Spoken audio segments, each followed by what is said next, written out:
As Laura stepped out of the motel room, the last traces of sunlight slipped beneath the horizon, washing the sky in muted shades of gold and gray. She pulled her coat tighter around her shoulders, a heavy mix of guilt and fatigue pressing down on her chest. The plan had seemed simple enough, a harmless escape. Pretend to have a late business meeting.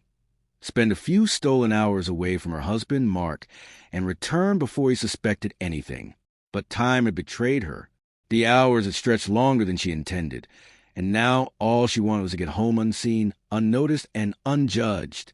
When she reached the parking lot, her breath caught in her throat. Her car was gone. For a brief, frantic moment, she thought she must have parked in the wrong spot. She scanned the rows again, heart pounding, searching for familiar shape. But the space remained empty. A surge of panic rushed through her veins as the realization settled. The car had been stolen. Her fingers trembled as she pulled out her phone and called the police, forcing calm into her voice, trying to sound like any other unlucky victim of theft. But beneath the surface, a deeper fear whispered, maybe this wasn't random. Maybe fate had finally caught up with her. After giving her report, she flagged down a taxi and sank into the back seat. The ride home was silent except for the hum of the engine and the echo of her own thoughts. Every lie replayed in her mind.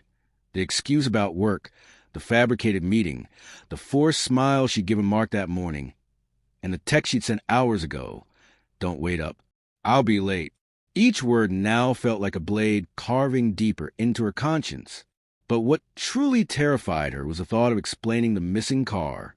Mark noticed everything, every small inconsistency, every shift in her tone. And lately, he had seemed distant, withdrawn, like someone who already knew more than he was saying. When Laura finally reached home, the house looked different. The porch light, always left on when she was out late, was dark.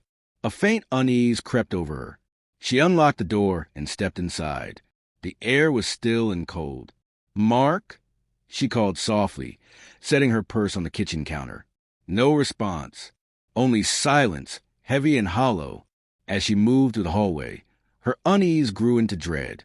The walls looked bare. The framed photos that once lined them were gone. The wedding portrait near the staircase, the one they'd taken in the early, happy years, had vanished too. Her pulse quickened.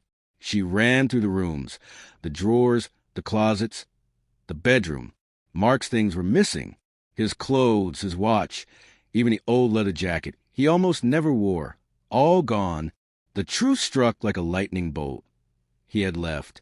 On the dining table sat an envelope with her name written neatly across it. Her fingers shook as she opened it. Inside was her car key and a letter.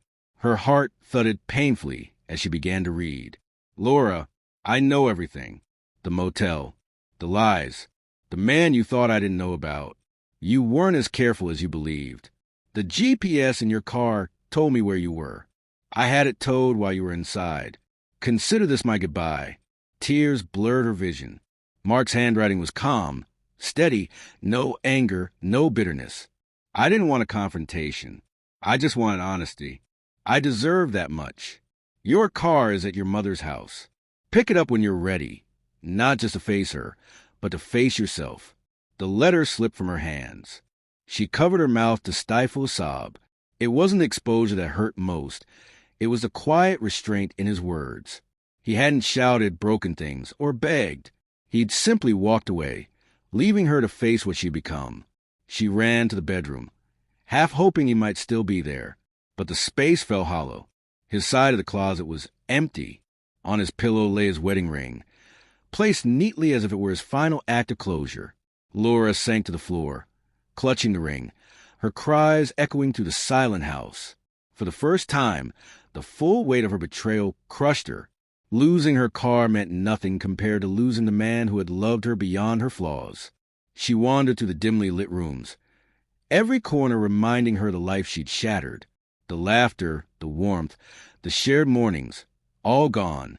Only emptiness remained. That night, she sat by the window, reading his letter again and again.